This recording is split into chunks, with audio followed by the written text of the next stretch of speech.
प्रदेश कांग्रेस सचिव जीवन ठाकुर ने सोमवार को जोगिंदरनगर में लोक निर्माण विभाग मंडल जोगिंदरनगर को सरकार द्वारा दिए गए टिप्पर का विधिवत रूप से पूजा अर्चना कर हरी झंडी दिखाकर लोकार्पण निर्माण विभाग को समर्पित किया।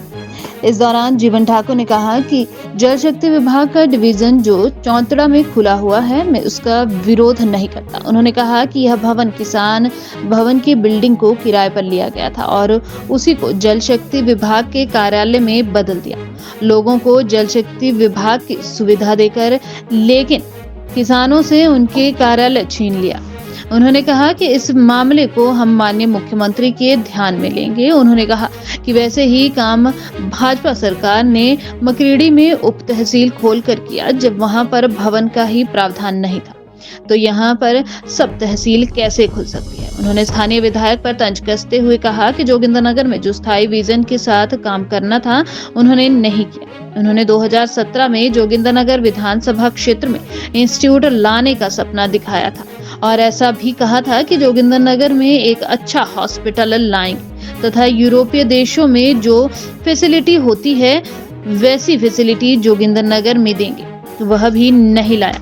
जेईज हैं, सुपरवाइजर्स हैं और एसडीओज हैं, एक्शन साहब हैं, सभी एक टीम के साथ जिस तरीके से काम कर रहे हैं, मैं ऐसा मान रहा हूँ कि जोगिंदरनगर में हम इतिहास लगभग रच चुके हैं और आगे एक ऐतिहासिक जो एक पल होंगे वो याद किए जाएंगे कि जोगिंदरनगर में पीडब्ल्यूडी विभाग ने एक अनोखे काम करके दिखाए हैं।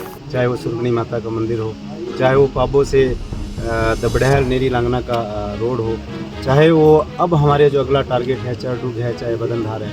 We are committed towards the service of the public और उसमें जो है माननीय मुख्यमंत्री का पूरा आशीर्वाद है। हम बहुत बहुत और बधाई देते हैं, धन्यवाद करते हैं और ताउम्र उनके हम कर्जदार रहेंगे, क्योंकि जिस तरीके से प्रदेश में काम करेंगे। एक बोलेरो और बोलेरो कैंपर, 2 गाड़ियां पहले और एक आज ही, और तीसरी जेसीबी जो है यहाँ पे माननीय मुख्यमंत्री के आशीर्वाद से यहाँ पे पहुँचने वाली है।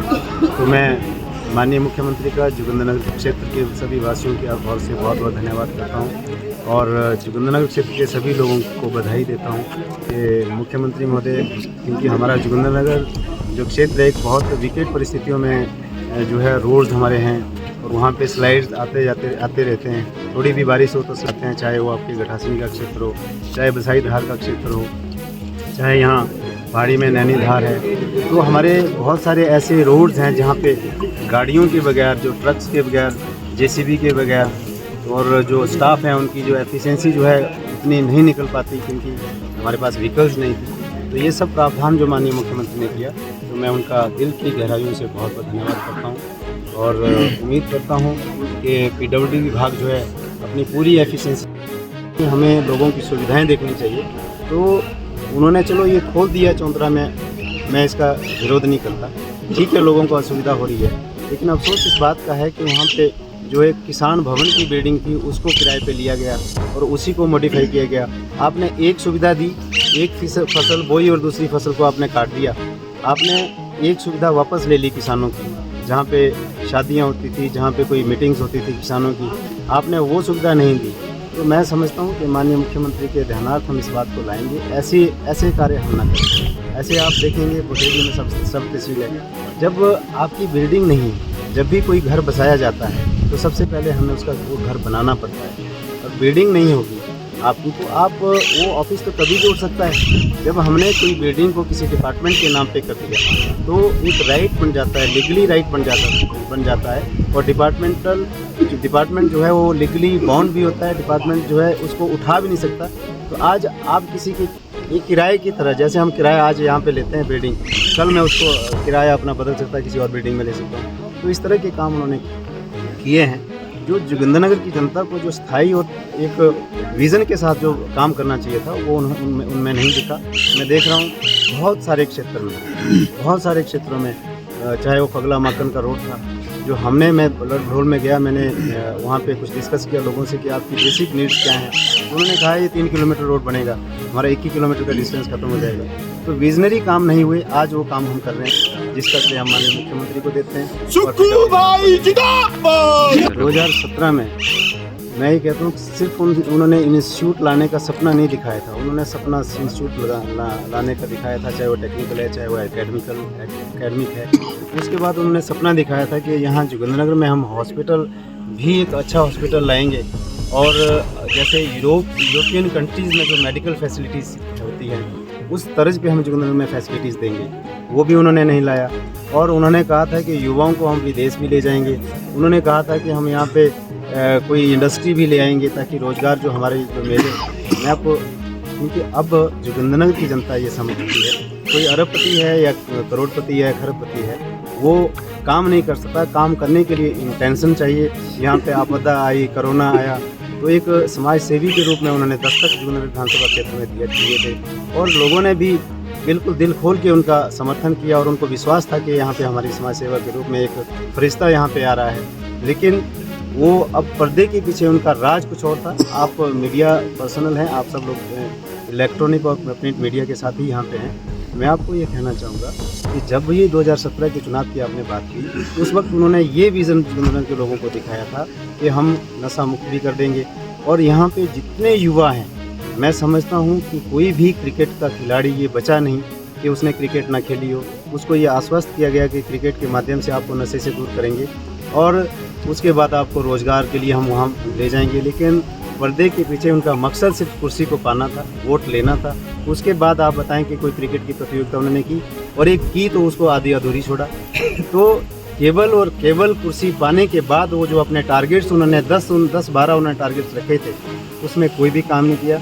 उल्टा जोगिंद्रनगर विधानसभा क्षेत्र को नशे के गर्त पे धकेल दिया, बच्चों को नशे में डाल दिया।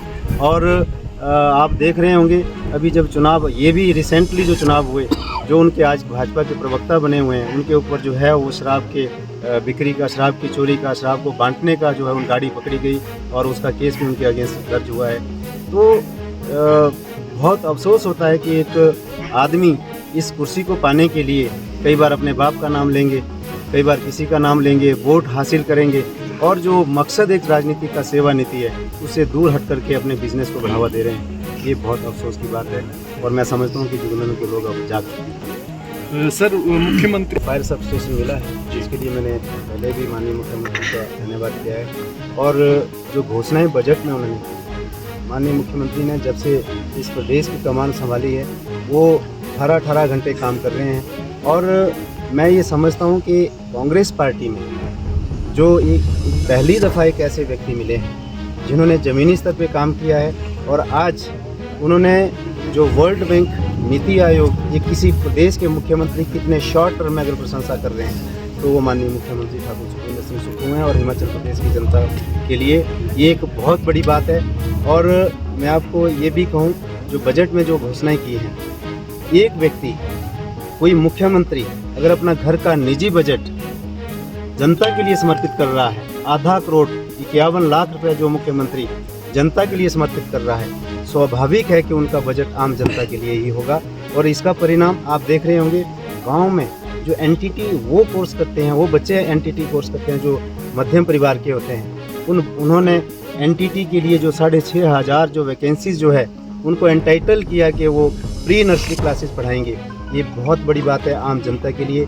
और ये भी बहुत बड़ी बात है आम जनता के लिए कि मनरेगा की दिहाड़ी भी बढ़ा करके 300 रुपये कर दी। और जो आम आप देख रहे हैं, एक बड़ी, आज हम दौड़ और होड़ की इस ज़िंदगी में हम बहुत आगे दौड़ रहे हैं लेकिन हम प्रैक्टिकल अपनी ज़िंदगी को नहीं देख रहे हैं। वो माननीय मुख्यमंत्री ने इस बजट में देखा, वो चीज़ क्या है? वो चीज़ है कि आपने देखा होगा कि गाँव में छोटे छोटे जो हमारे मध्यम परिवार के लोग हैं वो गाय भैंस पालते हैं और दूध, आज की डेट है हम सिंथेटिक दूध पीते हैं। बाज़ार में हम अपने बच्चे बहुत बढ़िया थैलियाँ दिखा करके उनको हम देते हैं जो हम उनके साथ धोखा कर रहे हैं। तो माननीय मुख्यमंत्री ने इस दर्द को समझा और दूध का समर्थन मूल्य पहली बार जो दिया ये माननीय ठाकुर सुखविंदर सिंह सुक्खू जी हैं। और ये सोच आम आदमी की सोच है और इसी तरीके से आम आदमी की सोच को जो लेकर के ये चले हैं और इससे ही हमारा हिमाचल प्रदेश इस देश का सबसे अमीर राज्य अगले 10 सालों में बनने वाला है।